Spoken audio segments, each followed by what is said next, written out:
Un jeudi saveur chocolat de Michiko Aoyama, aux éditions J'ai lu.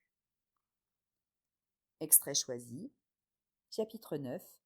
Le retour de la sorcière. Bleu turquoise. Sydney. J'ai toujours voulu être une sorcière. Déjà à l'école maternelle de Sydney, j'en rêvais, à l'époque où j'apprenais les lettres de l'alphabet.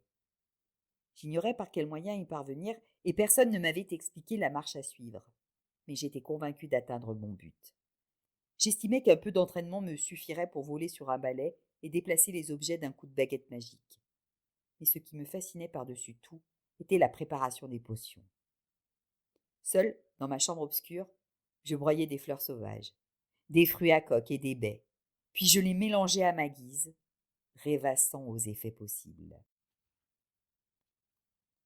La veille d'une compétition sportive à l'école, j'avais bu ma potion pour être rapide à la course à pied. Mais je n'avais gagné que des maux d'estomac et de vives remontrances de la part de ma mère. Allongée dans mon lit, je lui avais dit « Je n'aurais pas dû ». « Si tu as compris la leçon, c'est parfait », m'avait-elle répondu en me caressant la joue. Elle en avait sûrement déduit que je ne recommencerais pas. Mais moi, je me massais le ventre en songeant « Je n'aurais pas dû composer la potion ainsi. La prochaine fois, je réussirai. » La première personne à m'avoir initiée à la magie était Madame Grasse. Un jour, à l'école primaire, ma classe était partie en randonnée.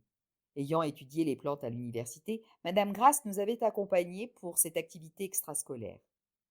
Tout au long de la promenade, elle nous avait appris des noms de fleurs et les fruits comestibles. Mais un camarade s'était écorché le genou en trébuchant sur une pierre. Madame Grasse s'était soudain éclipsée, puis elle était réapparue avec des feuilles, et les frottant délicatement sur la plaie, elle avait prononcé « Chichin puis. » Amusés par ces paroles bizarres, tous les élèves avaient ri. À la vue de mon camarade blessé, hilar et séchant ses larmes, j'avais pensé « C'est de la magie. Madame Grasse est une sorcière. » Je n'avais pas cessé de ricaner pour une raison bien différente de mes camarades, et je ne l'avais plus quitté du regard jusqu'à la fin de la randonnée. Comme je gloussais encore en déballant mon bento, mes amis s'étaient un peu inquiétés. Madame Grasse avait le dos droit et de magnifiques boucles d'oreilles en pierre dépassant sous ses cheveux noués à la va-vite. Quand le groupe s'était séparé, j'en avais profité pour lui adresser discrètement la parole. « Madame, j'ai une question. »« Qu'y a-t-il, Cindy ?» Comme j'avais été surprise qu'elle ait mémorisé mon nom, alors que je m'étais présentée une seule fois au début de la randonnée. « Quelle feuille avez-vous utilisée ?»« Ah !» s'était-elle exclamée avec un clin d'œil. « Ce sont des feuilles magiques. Elles guérissent les blessures. » J'en étais sûre. Sa réponse m'avait enchantée. Et ses paroles rigolotes. Chichin puis. Une amie japonaise me les a transmises. Il s'agit d'une formule magique qui rend le monde merveilleux. C'est mignon, tu ne trouves pas? Oui, très. J'avais pris une grande inspiration, puis je m'étais résolue à l'interroger davantage. Madame, vous êtes une sorcière? Elle m'avait lancé un bref regard, puis avait aussitôt porté l'index devant ses lèvres en souriant. Chut, avait-elle murmuré, c'est un secret. J'avais sauté de joie, mais je ne l'avais plus jamais revue. Ensuite, un autre enseignant nous avait accompagnés durant les activités extrascolaires et les campings. J'ai terriblement regretté de ne pas lui avoir demandé ses coordonnées, elle qui aurait pu m'enseigner la magie. Par la suite, j'avais feuilleté toutes les encyclopédies illustrées qui m'étaient tombées sous la main, et j'y avais appris l'existence de plantes antiseptiques ou hémostatiques. Et ce n'était pas tout. D'autres venaient en aide aux gens grâce à leur action bénéfique, ou plutôt magique. Enthousiasmée, j'avais dévoré tous les livres sur le sujet, et la passion m'avait conduite au jardin botanique. J'avais découvert assez vite que les pierres aux oreilles de mon institutrice étaient des turquoises, grâce à un collier composé de la même pierre repérée dans la vitrine d'un magasin d'antiquités. À travers la vitre, je m'étais répété inlassablement le mot inscrit sur l'étiquette. Turquoise, turquoise, turquoise. D'après mes recherches, c'était une pierre singulière. Utilisée depuis bien longtemps en magie et dans certains rites, elle était aussi prisée comme porte-bonheur. Selon les croyances, elle était liée aux esprits ou à l'univers. Alors, je me suis mise à l'apprécier et à la porter sur moi, comme Madame Grasse, afin de devenir une sorcière. Le bleu turquoise serait ma couleur. Pour une raison que j'ignore, je ne voyais pas d'autre option.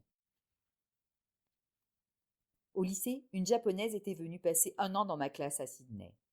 Quand elle avait vu mon bracelet en turquoise, Mako m'avait dit: quelle jolie couleur! En japonais, on dit Mizuhiro.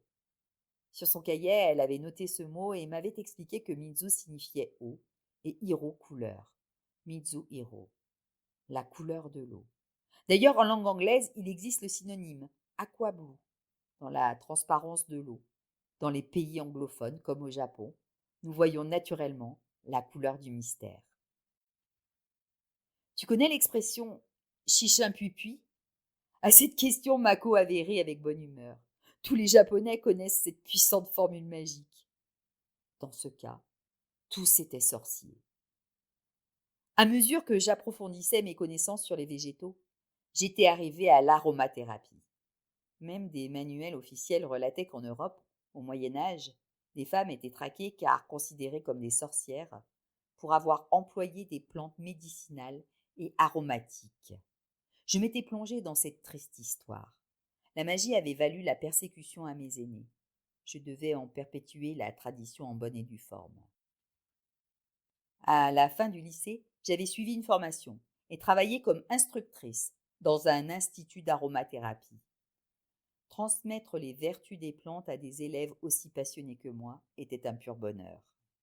Après 5 ans à ce poste, au cours de recherches sur Internet, j'avais découvert par hasard que Madame Grasse enseignait dans une école anglaise d'aromathérapie. C'était 3 ans plus tôt.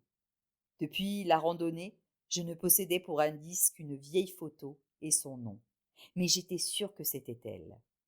J'avais envoyé un mail à l'école et reçu une réponse de Madame Grasse.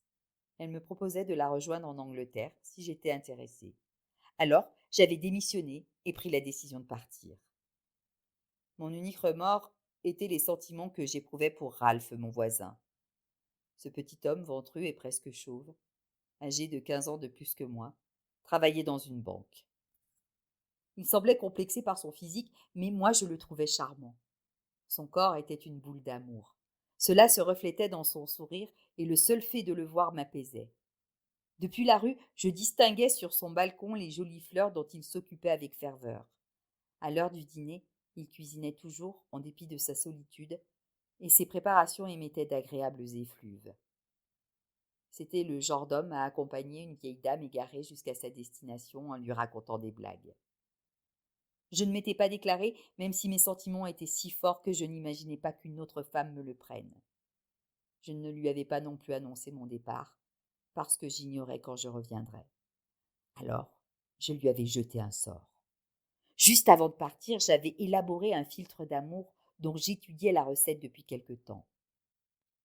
Huile essentielle d'ylang-ylang, extrait de lotus, pétales de myosotis, mon propre soupir, une goutte de lueur de pleine lune. Les autres ingrédients étaient secrets. J'avais mélangé le tout avec une eau de rose d'exception et je m'en étais vaporisée sur tout le corps.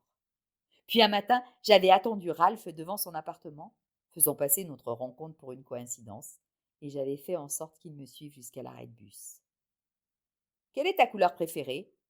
Abordant un sujet de conversation futile, je m'étais évertuée à secouer mes cheveux, à pencher la tête pour que le filtre l'atteigne. Orange.